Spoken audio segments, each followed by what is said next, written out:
कुछ मंथ्स पहले तक मैं अकाउंट ब्लो कर रहा था, ओवर ट्रेडिंग करता था और ऑनेस्टली मुझे लगता था ट्रेडिंग मेरे लिए नहीं है। लेकिन फिर मैंने आईसीटी ट्रेडिंग स्ट्रेटजी और स्मार्ट मनी कॉन्सेप्ट्स को समझना स्टार्ट किया और इसी आईसीटी बेस्ड स्ट्रेटजी को यूज करके मैंने मल्टीपल प्रॉफिट अकाउंट्स पास किए हैं। इसी वीडियो में मैं आपको अपनी एग्जैक्ट ट्रेडिंग स्ट्रेटजी ब्रेकडाउन दूंगा जिसने मुझे एक डिसिप्लिन्ड और कंसिस्टेंट प्रॉफिटेबल ट्रेडर बनाया। और ट्रस्ट मी, ये कोई fake get rich quick video नहीं है। ये कुछ प्रॉफिट अकाउंट्स हैं जो मैंने आईसीटी कॉन्सेप्ट्स और अपनी स्ट्रेटजी फ्रेमवर्क की हेल्प से पास किए हैं। मैं ये फ्लेक्स करने के लिए नहीं दिखा रहा, मैं इसलिए दिखा रहा हूँ क्योंकि मुझे पता है ट्रेडिंग कितनी फ्रस्ट्रेटिंग हो सकती है जब आप मेहनत कर रहे हो लेकिन कंसिस्टेंसी नहीं आ रही। और अगर मेरी आईसीटी ट्रेडिंग स्ट्रेटजी आपकी लर्निंग कर्व थोड़ी भी शॉर्ट कर सके तो ये वीडियो वर्थ इट होगी। अब मैं आपको एग्जैक्ट आईसीटी स्ट्रेटजी फ्रेमवर्क बताने वाला हूँ जिसने मुझे मल्टीपल प्रॉफिट अकाउंट्स पास करवाए और पे आउट्स लॉक करवाए। ये strategy ICT concepts, trend confirmation, market structure और प्रिसीजन एंट्रीज पर बेस्ड है। मैं चीजें सिंपल रखता हूँ क्योंकि सिंपल स्ट्रेटजीज कंसिस्टेंटली एग्जीक्यूट करना इजी होता है।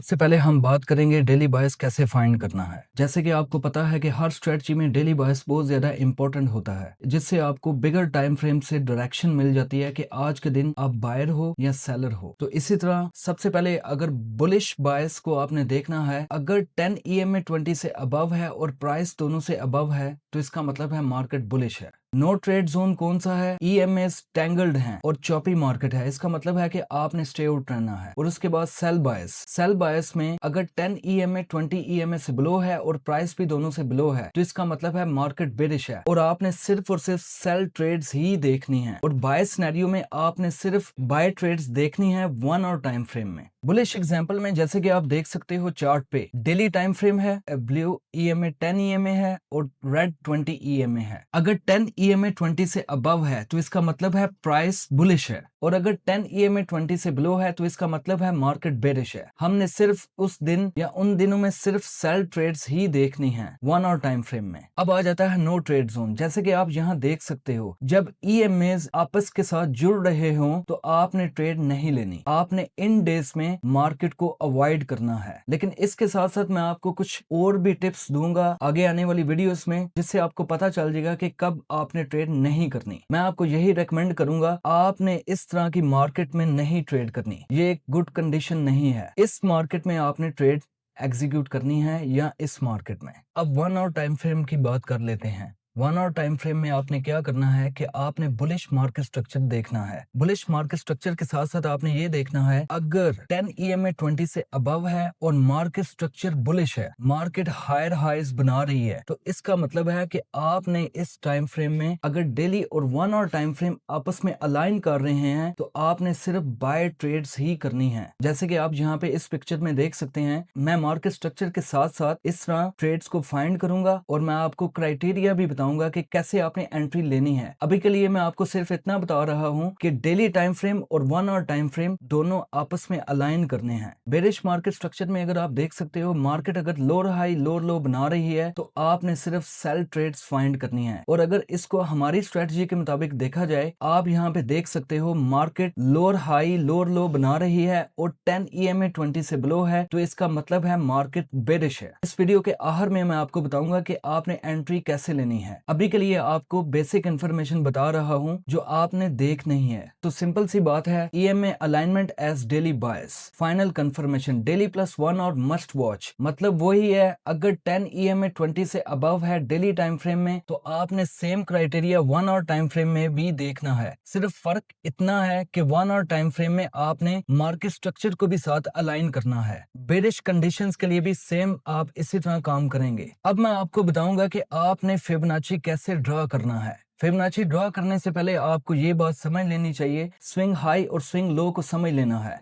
स्विंग लो क्या होता है? जिसकी central wick lower left और राइट कैंडल से, उसको हम स्विंग लो कहते हैं। जिसके central candle higher left और राइट कैंडल से, उसको हम स्विंग हाई कहते हैं। आई होप आपको ये समझ आ गई होगी। अब हम आगे बात करते हैं कि आपने फिबोनाची को कैसे यूज करना है। सबसे पहले आपने क्या करना है, एक इम्पल्स लेग फाइंड करनी है जिसने एक प्रीवियस हाई को तोड़ा हो। जैसे कि यहाँ पे कुछ इस तरह करके आपने फाइंड करना है जिसने एक प्रीवियस हाई को तोड़ा हो और मार्केट ने एक हायर हाई बनाया हो और आपके पास स्विंग हाई और स्विंग लो हो। तो इसके साथ साथ हम देखेंगे कि 10 EMA 20 से अबव है तो हम रिट्रेसमेंट पे इसको बाय करेंगे। इसकी चार्ट एग्जांपल यहाँ पे आपको मैं ड्रॉ करके दी है। अब आपने स्विंग लो और स्विंग हाई भी समझ लिया और एक इम्पल्स लेग भी समझ ली। अब मैं आपको बताऊंगा कि आपने फिबोनाची ड्रॉ कैसे करना है। जैसे कि यहाँ पे मैं आपको दिखा रहा हूँ स्विंग लो की बॉडी टू स्विंग हाई की बॉडी, जो हाईएस्ट बॉडी होगी स्विंग हाई की, आपने इसके दरमियान में फिबोनाची ड्रॉ करना है। स्विंग लो पॉइंट से स्विंग हाई पॉइंट, अगर हम बुलिश हैं तो हम बॉटम से हाई तक लेके जाएंगे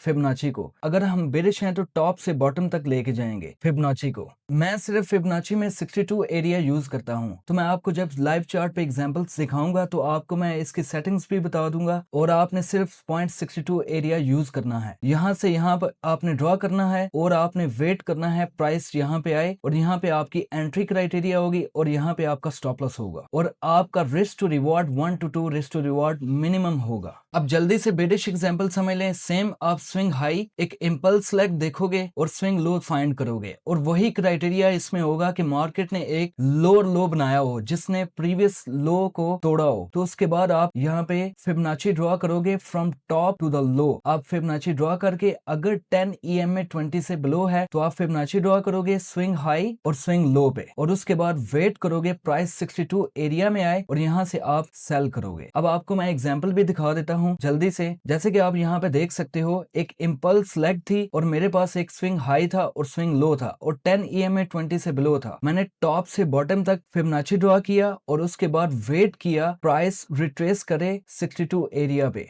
जब प्राइस 62 एरिया पे रिट्रेस कर रही थी तो मैंने यहाँ पे अपना लिमिट ऑर्डर सेट कर दिया और स्टॉप लॉस स्विंग हाई पे रहा और minimum target 1 to 2 risk to reward है। लेटर कुछ एंट्रीज में आपको बताऊंगा जिसमें आप 1 to 3 और 1 to 5 भी ले सकते हो, लेकिन इनिशियली इस वीडियो में मैं आपको सिर्फ 1 to 2 RR क्राइटेरिया बता रहा हूँ। अब मैं आपको लाइव चार्ट एग्जाम्पल दिखाने वाला हूँ। सबसे पहला काम आपने ये करना है कि EMA ड्रॉ कर लेना है। ये जो ब्लू है वो 10 है और जो रेड है वो 20 EMA। इसके बाद हमने डेली टाइम फ्रेम में आ जाना है। डेली टाइम फ्रेम में आने के बाद अगर 10 EMA 20 से अबव है तो हमने सिर्फ बुलिश ट्रेड्स फाइंड करनी है और अगर 10 EMA 20 से बिलो है तो हमने बेरिश ट्रेड्स फाइंड करनी है। लेकिन इस एग्जांपल में हम सिर्फ बुलिश ट्रेड की बात करेंगे जो कि मैं आपको दिखाने वाला हूँ। अगर हम वर्टिकल लाइन ड्रॉ की है जहां से 10 EMA 20 से अबव हुआ है, अब मैं 1 आवर टाइम फ्रेम में जाऊंगा। 1 आवर टाइम फ्रेम में यही वर्टिकल लाइन अगर आप देखो तो जो 1 आवर टाइम फ्रेम में EMAs हैं वो डेली के साथ अलाइन नहीं हो रहे, तो हमने वेट करना है कि प्राइस डेली के साथ अलाइन करे। इसका मतलब ये है कि प्राइस और 10 EMA 20 से अबव रहे तो तब हमारी अलाइनमेंट होगी डेली टाइम फ्रेम के साथ। अब इसके बाद आपने एक इम्पल्स लेग देखनी है जिसने प्रीवियस स्विंग हाई को तोड़ा हो, जैसे कि यहाँ पे आप देख सकते हो, और उसके बाद आपने यहाँ पे ड्रॉ करना है फिबोनाची। एक swing low to swing high आपने ड्रॉ कर लिया और उसके बाद आपने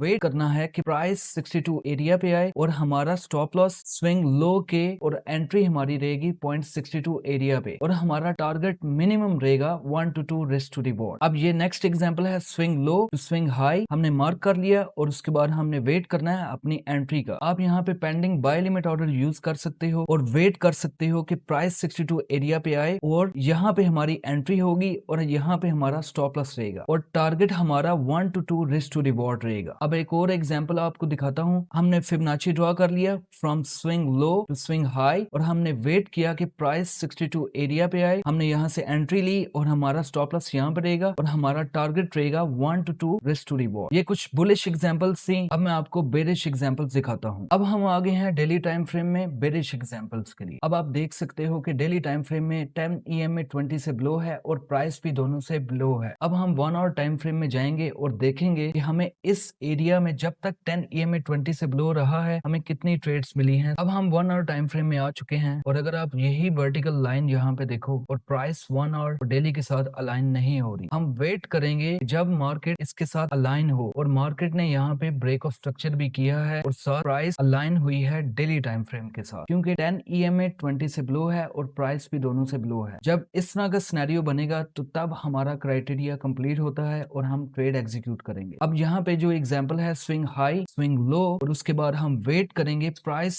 62 एरिया पे आए, जैसे कि यहाँ पे आप देख सकते हो, और उसके बाद आप यहाँ पे ट्रेड एग्जीक्यूट करोगे और स्टॉप लॉस आपका ऊपर रहेगा स्विंग हाई पे और टारगेट आपका वही 1 to 2 रिस्क टू रिवॉर्ड रहेगा। अब नेक्स्ट एग्जांपल वही मार्केट ने लोअर लो बनाया और उसके बाद हमने देखना है एक स्विंग हाई और स्विंग लो और प्राइस रिवर्स है 62 एरिया पे रिट्रेस करे, यहाँ पे हमारी एंट्री होगी और यहाँ पे हमारा स्टॉप लॉस रहेगा और हमारा टारगेट। अब थर्ड एग्जांपल आप देख सकते हो, मार्केट ने एक स्विंग हाई दिया है और स्विंग लो दिया है और उसके बाद प्राइस रिट्रेस आई है और उसके बाद प्राइस ने रिट्रेस किया है 0.62 एरिया पे और यहाँ पे हम ट्रेड एग्जीक्यूट करेंगे और हमारा स्टॉप लॉस रहेगा स्विंग हाई पे और टारगेट रहेगा 1 to 2 रिस्क टू रिवॉर्ड। आज की वीडियो में मैं आपको सिर्फ simple ICT trading strategy framework बताया है जो मुझे प्रोफर्म अकाउंट्स पास करने में हेल्प करता रहा है, लेकिन इस स्ट्रेटजी के पार्ट 2 और पार्ट 3 भी हैं। पार्ट 2 में मैं आपको in depth confirmations, high probability entries, advance ICT concepts और रिस्क मैनेजमेंट का बताऊंगा, जिससे आपका विन रेट इंप्रूव हो सकता है और better trades like 1 to 3, 1 to 4 और इवन 1 to 5 आरआर टारगेट्स कर पाओगे। और अगर स्ट्रेटजी या ट्रेडिंग से रिलेटेड कोई भी क्वेश्चन हो तो मेरे डिस्कॉर्ड कम्युनिटी में आकर डायरेक्टली पूछ सकते हो, लिंक डिस्क्रिप्शन में है। और अगर आप चाहते हो कि पार्ट 2 जल्दी आए तो कमेंट में पार्ट 2 जरूर लिखो। स्टे डिसिप्लिन्ड, रिस्क मैनेज करो और मिलते हैं नेक्स्ट वीडियो।